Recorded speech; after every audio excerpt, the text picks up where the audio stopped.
اچھا بھائی مفتی صاحب، طلاق کے بعد عدت کے دوران عورت کو نکاح کا پیغام بھیجنا جائز ہے یا نہیں؟ حرام ہے بالکل. نیز طلاق کے بعد عورت کی کتنے مہینے عدت ہوتی ہے؟ 3 مینسز. عورت کو 3 مینسز آ کے ختم ہو جائیں گے نا تو اس کی عدت پوری ہو جاتی ہے. اور اگر کوئی ایسی عورت ہے جس کو مینسز آنا بند ہو گئے ہیں، عمر زیادہ ہو گئی ہے، تو پھر 3 مہینے. اور اگر وہ پریگننسی میں تھی، پریگننٹ تھی، تو بچے کی ولادت. یہاں میں ایک اور مسئلہ بیان کرتا چلوں. آج کل ایتھیس لوگوں نے ایک بڑا مسئلہ اٹھایا ہوا ہے کہ اسلام نابالغ بچی کی شادی کی بھی اجازت دیتا ہے، اور اس کو بڑا تماشا بنا کے پیش کر رہے ہیں. ہمارے کچھ اسکالرز ان کا جواب دے رہے ہیں، مگر وہ جواب غلط جواب دے رہے ہیں. اگرچہ ان کی نیت اچھی ہے ان اسکالرز کی، اسلام کا دفاع کر رہے ہیں، لیکن وہ دفاع میں اسلام کے حکم کو بھی چینج کر رہے ہیں وہ.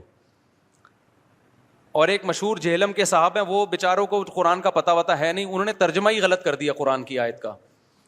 تو سورہ طلاق میں اللہ تعالیٰ نے 28ویں پارے میں نابالغ بچی کی شادی کا باقاعدہ ذکر کیا ہے.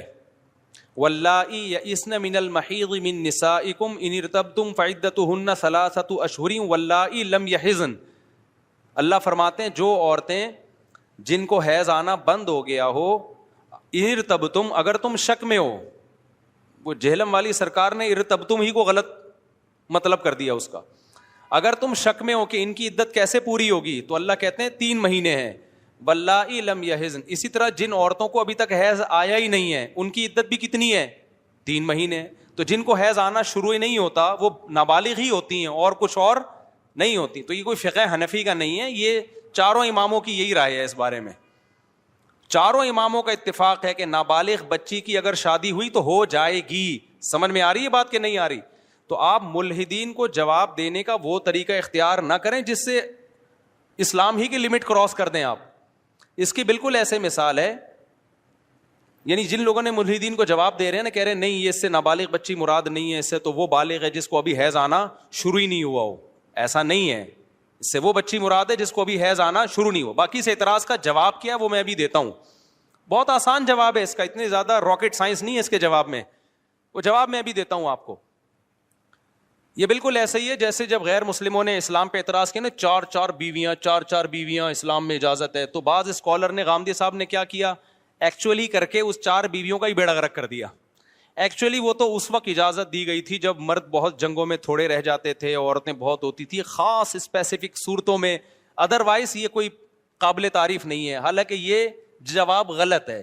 آپ غیر مسلم کو مطمئن کرنے کے لیے، اگرچہ آپ کی نیت اچھی ہوگی کہ بھئی اسلام پر اعتراض اٹھ رہا ہے تو اس کا جواب دے دیا جائے، نیت پہ ہم شبہ نہیں کرتے، لیکن یہ جواب غلط ہے. 4 شادیاں پوری امت کا اجماع ہے کہ جنگوں میں مرد کم ہو یا زیادہ ہو، اس سے کوئی فرق بولو نہیں پڑتا، اجازت ہے ہمیشہ سے، آج اجماع امت ہے یہ. تو اس میں غیر مسلموں کو آپ مطمئن کرنے کے لیے ایسا جواب دینا شروع کر دیں کہ اسلام ہی کو چینج کر دیں، یہ طریقہ ٹھیک نہیں ہے. وہ کبھی بھی مطمئن نہیں ہوں گے. اگر آپ نے ہر چیز کو اپنی عقل سے ہی فیصلہ کرنا ہے تو پھر یونائٹڈ نیشن کو آپ اپنا خدا بنائیں، آپ اس سے پوچھیں. وہاں بڑے بڑے ماہرین بیٹھے ہوتے ہیں، عقل سے فیصلہ کر رہے ہوتے ہیں کیا بہتر ہے کیا بہتر نہیں ہے.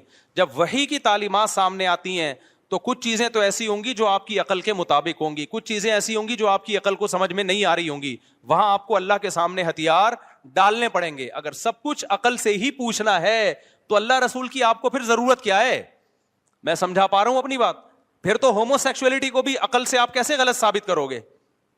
کہیں گے جب اس کا وسیم کا دل کر رہا ہے فلانے کے پاس جانے کا، تو دونوں جب راضی ہیں تو کسی تیسرے کو کیا تکلیف ہو رہی ہے؟ آپ عقل سے کیسے غلط قرار دو گے؟